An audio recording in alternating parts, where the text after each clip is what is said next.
Folks, welcome to the Jake Feinberg Show. We're here at Sweetwater before a gig with the band, a great drummer and band leader. Celebration of the music and spirit of John Coltrane. John Hanrahan, welcome to the Jake Feinberg Show. Thanks, Jake. Glad to be here. I want you to talk about, we just talked briefly about the meaning behind A Love Supreme for you. Can you go through everything that it has meant to you, be it how it's helped your deal with madness, psychological, just playing wise, and talk to the peeps about what this concert means, what it's about. Again, thanks for having me. It's a pleasure. No, it's an honor, man. This is one of my favorite. Peeps are loving this, dude. You look right into the camera and just hang. It's one of my favorite subjects. Break it down. If you read the liner notes of A Love Supreme, John Coltrane says in the year of 1957, I had an awakening. Basically, as many people know, that he had personal issues with drugs, alcohol, and he was kicked out of Miles Davis's band, so he was at a crossroads, and he went cold turkey on everything. And that was in 1957, and as you see, went through the years, he went through a divorce, then he married Alice Coltrane, and then he stepped into a spiritual realm. Yes. And so that really, he went from what was more of let's just say an artistic style of jazz, like Impressions was the next step for him. I'm kind of losing myself No, here. you're not, dude. When did you first hear it, and how long did it take to really affect you on a psychic level? So the story was, all right, So in 2003, Elvin Jones came to the Kumbo Jazz Center in Santa Cruz. And I was going through my personal bout with sobriety. I just started sobriety. I had a radio show on KUSP, and Elvin was playing, and I thought, hey, you know what? Let me see if Elvin would do an interview with me. And he said yes. And so he invited me up to Yoshi's. So I saw 3 days of him at Yoshi's. And then he was funny enough saying, oh, John, I don't have time. Why don't you come down to LA? And I was like, sure, Elvin. So I'm hanging out with his wife and himself. The most generous, loving people you'd ever want to meet, and a true hero. And beautiful cat, man. Oh. Denny Sywell was asked to sit in with his band, and they were roasting joints outside. I mean, it was the guy was beyond. Well, the funny story at Yoshi's is I said to Elvin a few shows in, we're in the back, and I go, Elvin, is there anything I get for you? You need anything? He looked at me, and if any of you have ever met Elvin, big smile.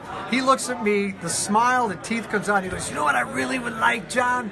I would like a lemon lime pie! Just like that, and he just starts laughing. And I was just like, you got it, man. So you connected with Elvin after sobriety. Again, trained before Love Supreme. He had the awakening, and he tried to. He was. Well, I'll get into it. So I'm getting to learn about what Elvin was doing, and then Elvin mentioned that what just came out was a book called The Making of a Love Supreme by Ashley Kahn. Yeah. And he tells the story, and I'm in after Elvin, the episodes with Elvin. I'm walking down Columbus, and I walked right past City Lights, and right there in the window was the book, The Making of a Love Supreme. So I'm like, oh, perfect. So I walk in, I open it up. The first thing I see is December 9th, 1964. My birthday is December 9th of 66. So I was kind of like, wow, this is cool. It's my birthday. And and that was the deal, that was the day it was recorded, on December 9th of 1964. And then I kept reading what was A Love Supreme all about, and the bottom line is it's John Coltrane thanking God for his, not only his sobriety, but his God-given talent, and I want to write a piece thanking God, and I want to share music with the world. So the one thing I cannot stress enough is if you have any intentions of anything about John Coltrane, you need to read the liner notes. And Elvin Jones said about these liner notes in that book that he should have won a Nobel Prize. They are the most sweetest, loving things you'd ever want to read. So it basically said I had this epiphany in 1957.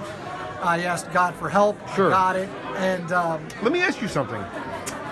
As the drummer of this timeless rhythm, this pulsating rhythm, how do you? I mean, is it going to be an Elvin display tonight, or has Hanrahan truly found his own individual vibe? Because I mean, Elvin was the machine that Yeah, drove that Elvin's- thing. I mean, you know, Elvin's untouchable. That's a great question, Jake, and thanks for asking it. By no means do I try to be Elvin Jones. I can't. but he was I'm influenced. Absolutely, You'll hear you beg borrow. Yeah, he was influeing my playing long before where I realized Mitch Mitchell is an Elvin Jones prodigy. And if you hear the way he does his triplets and his quads and puts things together, and the polyrhythms is what Elvin's all about. Was Ginger Baker a Absolutely. Yeah, right. You know that. I did, Ginger yeah. Baker and Mitch Mitchell were Air really the Force. first guys that brought in polyrhythms in the rock scene, Dig. a la Elvin Jones. Dig. John Bonham, complete. If you listen to John Bonham's playing, especially in Moby Dick and his solos, you will hear Elvin Jones. The gong that he uses, John Bonham, influenced by Elvin Jones.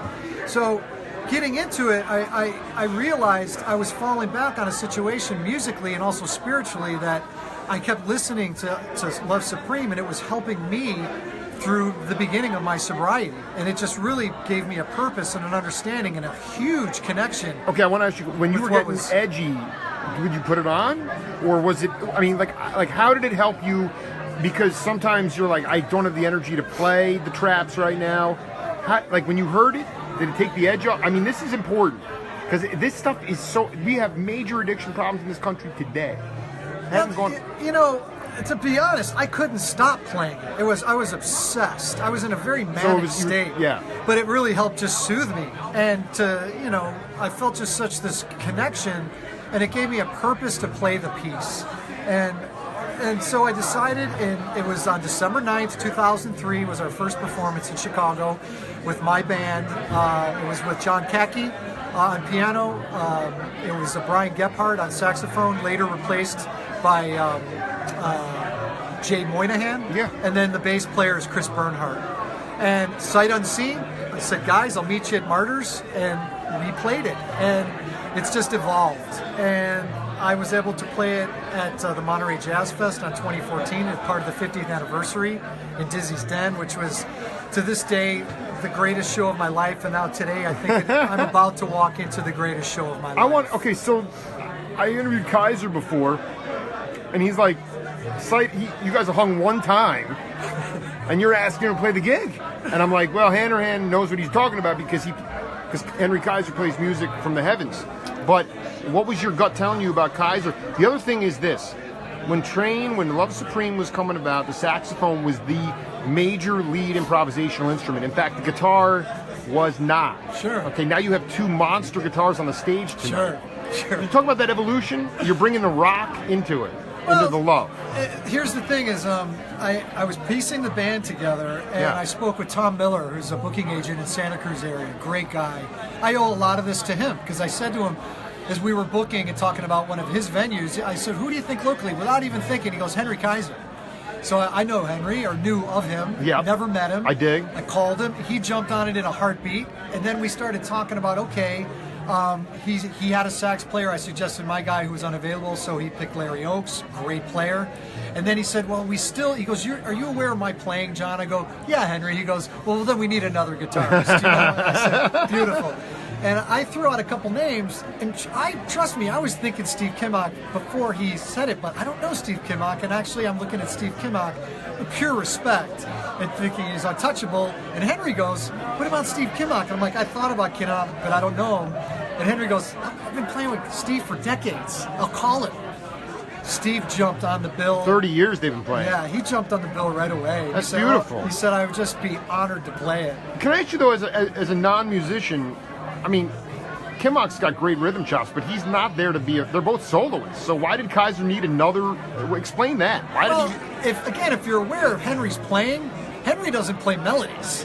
Henry makes sounds. He conjures spirits. Sonic creator. Yeah, and what he does, and it just made sense. And and to be honest, I didn't want to get in his way. He was so excited about this. He goes, "Let's do this. Let's do that." And I'm like, "Hey, let's do it." Eddie Strickler. So if anyone's looking to do any recording in the Bay Area, Prairie Sun Studios, where everybody is recorded, let me know. You want to contact Eddie Strickler. Well, I love this. Amazing. Free promotion Good here. stuff. No, so again, Steve Kimmock, Henry Kaiser. Reed Mathis Reed is Mathis. an absolute virtuoso bass We player. want to talk about Reed's time feel because Reed is really is a very verbose player.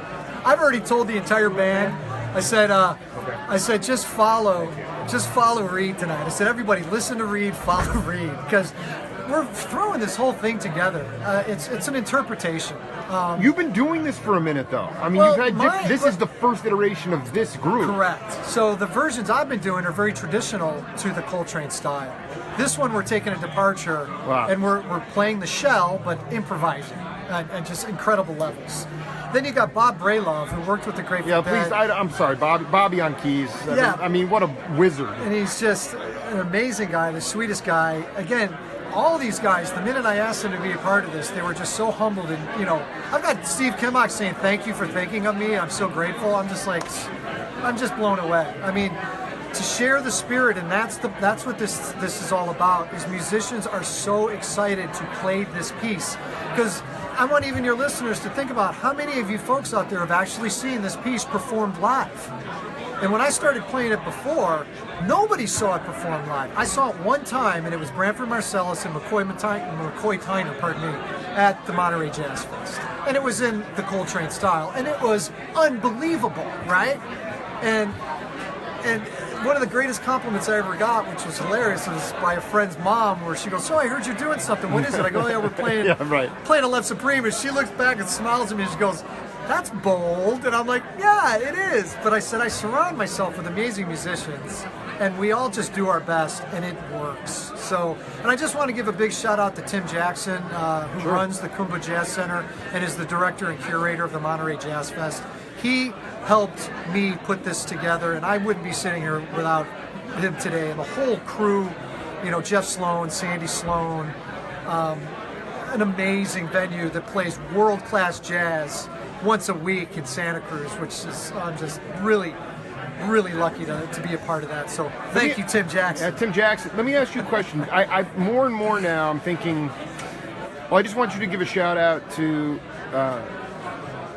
I want to, do we have a supply and demand issue, meaning we have too many musicians and not enough clubs, or do we have not enough peeps that are willing to leave their home entertainment centers at home and come support it? Because I'm beginning to think actually it's about how is, in your mind, because this is about the spirit of Train, how has the significance of music changed in our culture from when you were a young man?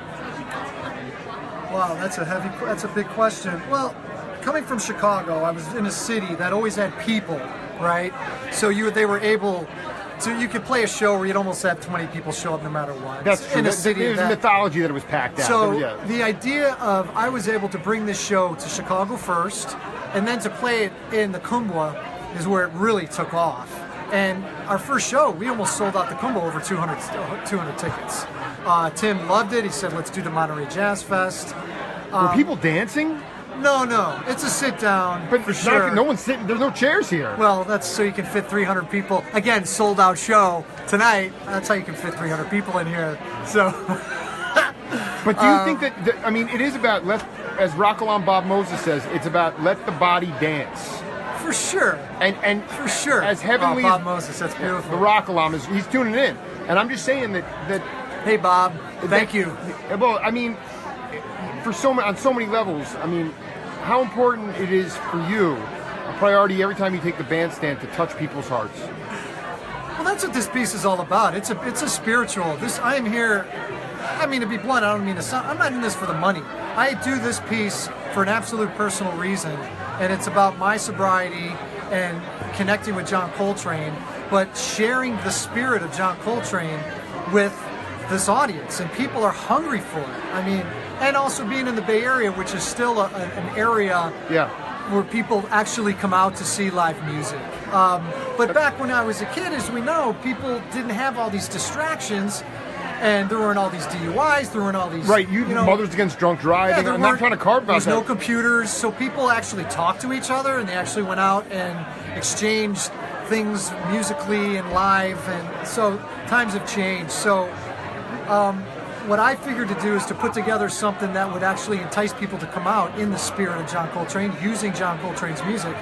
And I've met Ravi Coltrane several times, and I've told him about what I'm doing. I told him my story, and I actually asked him for his blessing. I said, all due respect, sir, I don't want to do this if this is something that, you're not into. And he said to me, he goes, John, you're channeling this. You just do it. You keep doing what you're doing. And I mean, that was the greatest compliment and thing I could have. I don't know. Just some of this is just so overwhelming for me to be a part of this. It's truly overwhelming, and I'm just incredibly humbled to be a part of this. We forgot to mention, Larry Oakes is you our mentioned. sax, Well, our sax I'm player. looking forward because Larry's amazing. To me, I'm tired of the formula trip when you go, people want to go to these concerts and see what they hear on the record. But Train's tunes, even though they were long on the record, they were even longer live. Sure. He never played anything the same twice. Or, as Phil Lesh says, he never played the same song once. So, at the end of the day, just for people out there that are going to be watching this in 5 years, in 10 years, the timelessness of the music, to you, even though you never met the cat, never were on the bandstand with Train, what is the significance of John Coltrane? Spirit. Just pure spirit, honesty, humbled spirit. I mean, the man, as we know, is one of the greatest musicians to ever step foot on this earth, and to be so humbled. If you listen to his music, you see the transition of him going from kind of, let's just say, amazing jazz music into completely spiritual. I mean, it just went through the door. He had double bass, he had double drums and double upright basses. And at his the wife end. Alice gets a large credit for that, to bring him into that spiritual realm. Yeah, good and, call. all of a sudden, everything he did had real purpose, everything. There wasn't a thing he did that didn't have a meaning. Before it was, Blue Train, cool, because it's a cool name, Blue Train. Then it turned into A Love Supreme, which is 4 parts. I'm acknowledging what's going on, and then I'm the resolution of what I'm doing, and then that goes into the pursuance. And then finally he writes the psalm, which is actually a psalm that he sings and plays through the saxophone. That there's one thing to the audience, if you go online and you put in John Coltrane psalm, you will get a YouTube piece that comes up that has the words of psalm that follows Train's saxophone. So you will hear him play the piece. So it's amazing. It's amazing. So John Coltrane just exemplified spirit and integrity and discipline. So, are you guys going to be smiling and having fun tonight? This is all fun. Well, John Hanrahan, it was a ball, man. Have a blast out there tonight. I'll be here. We'll see you soon. Thanks, Jake. So all you out there, Coltrane. I love Supreme. Cheers.